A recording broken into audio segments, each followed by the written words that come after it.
The assets that did best in stagflations were energy, oil. Number two, gold and silver, monetary metals, gold stocks, and then smaller market equities. Can't bring inflation down, and yet a recession is probably unavoidable at this stage. I think so. So paint that picture for me. What does this look like? Well, stagflation or worse, but stagflation meaning a stagnating or recessionary economy with inflation. And if the last time, obviously the 1970s was the most recent long-lasting case of stagflation, but we've had several short-term incidences of what we could call stagflation over the last 60, 70 years. If you look at stagflationary periods, the assets that did best in stagflations were energy, oil. Number two, gold and silver, monetary metals, gold stocks, and then smaller market equities, and developed market equities, developed market bonds obviously do badly. Now, were those numbers a little bit distorted as regards energy because of the Arab oil embargo in the 70s? Maybe. I've looked at it, tried to do the math on it. And I think the conclusion you come to is that gold is the best asset to own in a stagflation, gold stocks. Energy and other commodities also did well in a stagflationary period. So what should investors be doing now?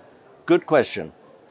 Because often, as you know, as everybody knows, often when the stock market crashes, such as we're seeing now, it takes the gold stocks down with it. It takes gold down with it. It takes gold stocks down with it as people look for liquidity.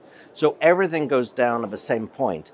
But what happens often, and I think you look at 2008, you look at 1987, the gold stocks went down more than the broad market in both those cases, but they recovered sooner and more rapidly. So in 2008, the gold stocks were already back to their pre-Lehman Brothers level by February. And February, the S&P hadn't even hit bottom yet, but the gold stocks had already recovered. I think we're going to see something like that now.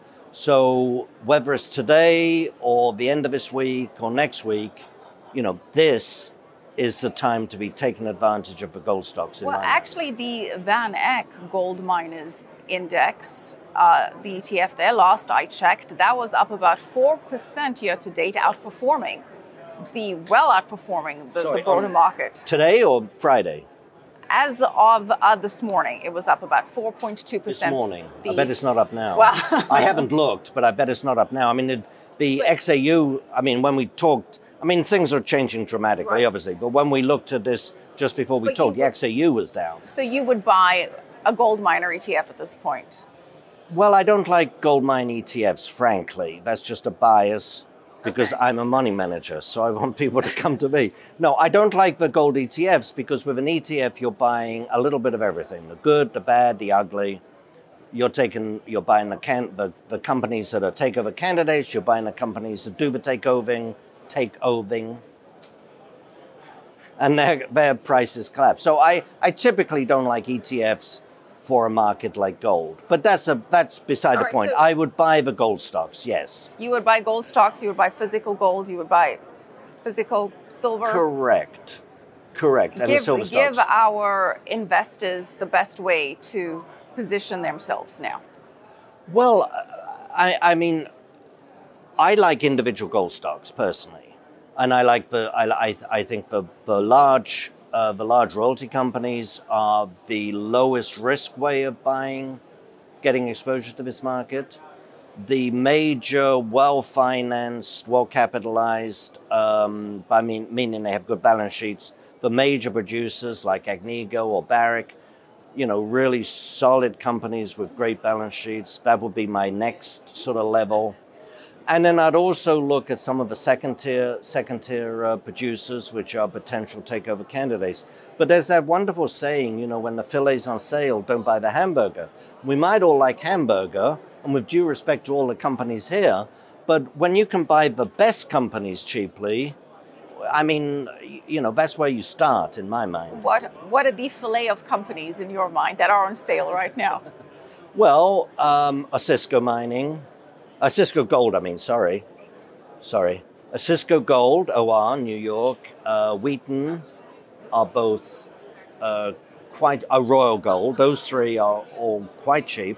Franco, which is the largest, and you'll notice that's the one of the top four I didn't mention, has been my favorite, my largest investment for, 40 years, so, or 30 years, whatever. So I think it's a great company. It's just not quite as inexpensive as the others.